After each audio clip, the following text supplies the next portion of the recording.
All right, happy to be joined in studio by Super Bowl winning coach and best-selling author Tony Dungy, joining us here on XSR. Tony, thank you so much for coming in. Happy to have you. Thank you, Brian. Good to be with you. Yeah, what are you doing in Denver? Well, I'm actually here for Comcast to help promote a program they have called Internet Essentials, and it's a great program. It lets low-income families get access to the Internet, gets put in their home for $10 a month. No strings attached, no sign-up fee, no contracts, just $10 a month.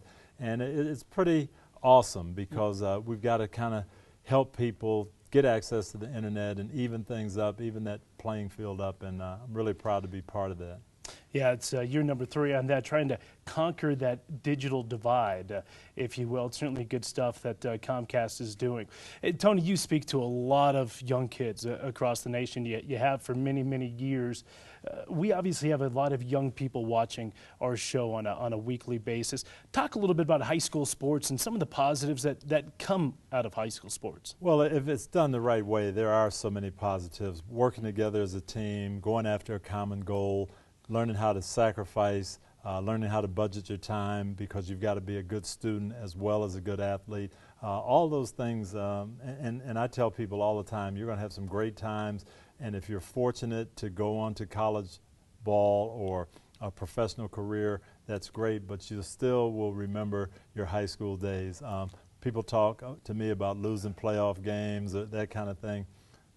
Worst loss I ever had was Jackson High School against Jackson Parkside. We lost for the city championship when I was a 10th grader, and you know, those memories just stick in your mind, and it's so special playing high school sports. Yeah, you know, it's interesting. I look back at my playing days, and I was a very average athlete that only played in high school, but I look back to my senior year of high school, and best experience I've ever had, one of the best times of my life. If you asked me what our final record was, I don't know if I could tell you. I don't necessarily remember all the outcomes, but I remember so many details of that season 20 years ago.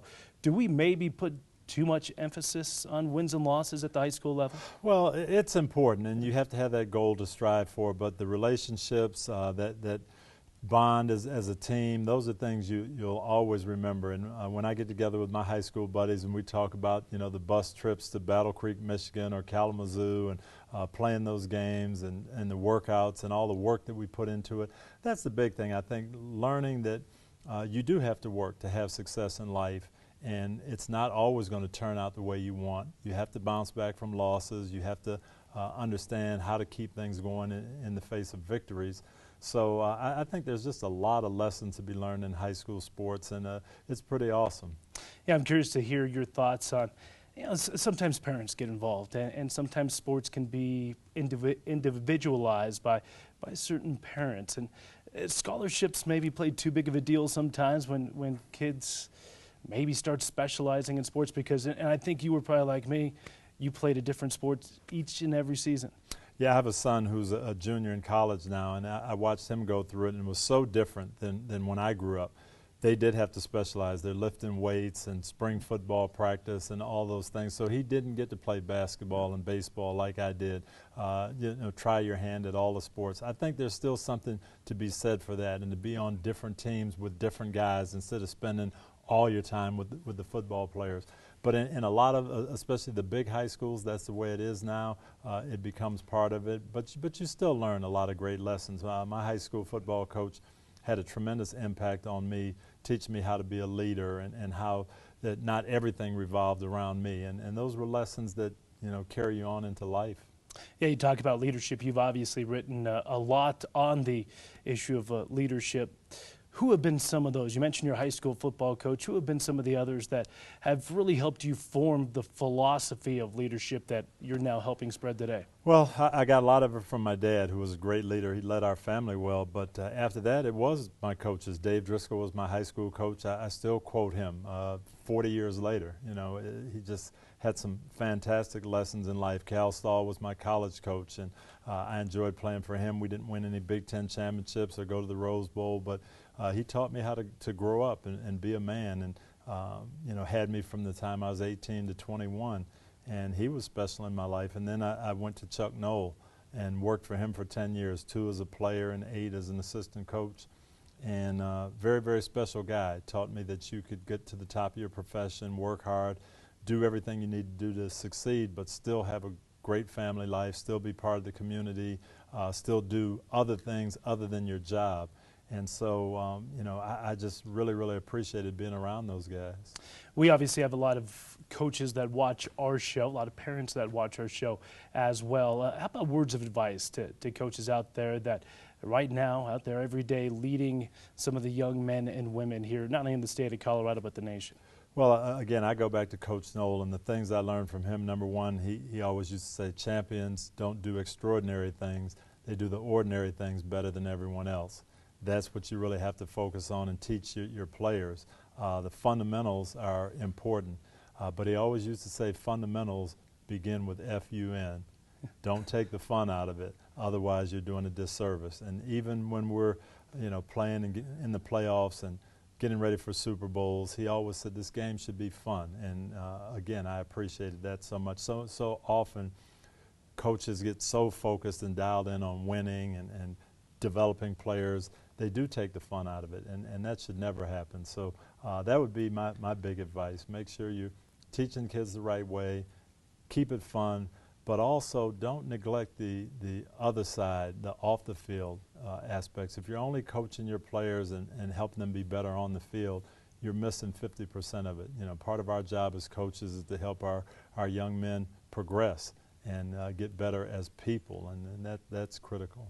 I want to switch gears just a little bit, and one of the hot topics, certainly in the last 2 or 3 years, concussions. And obviously the NFL's been dealing with this for almost about 20 years now, but it's become a hot topic of late with League of Denial, the book, and obviously the subsequent Frontline special on it.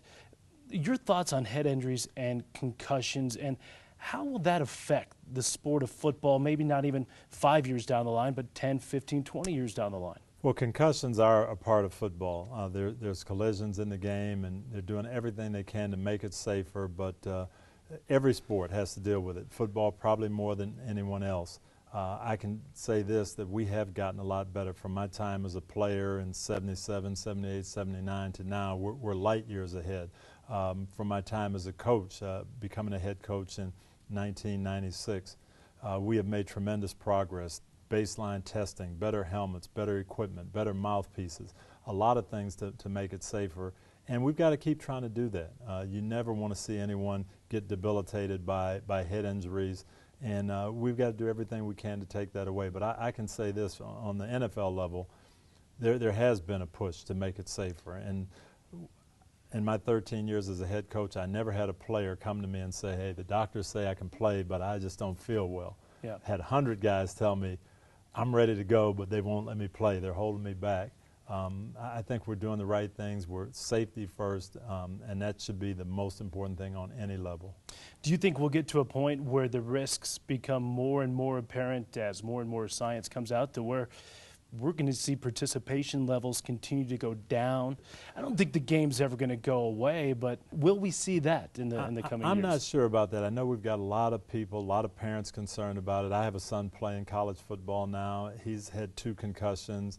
I had a couple when I played. So it is something you're concerned about, but there are concussions in every sport, you know, with volleyball, soccer, you have the concussions. My niece got a concussion playing girls basketball. So it's always going to be there. I think we have to do our homework and make sure we can spot those signs and know when people do get concussed.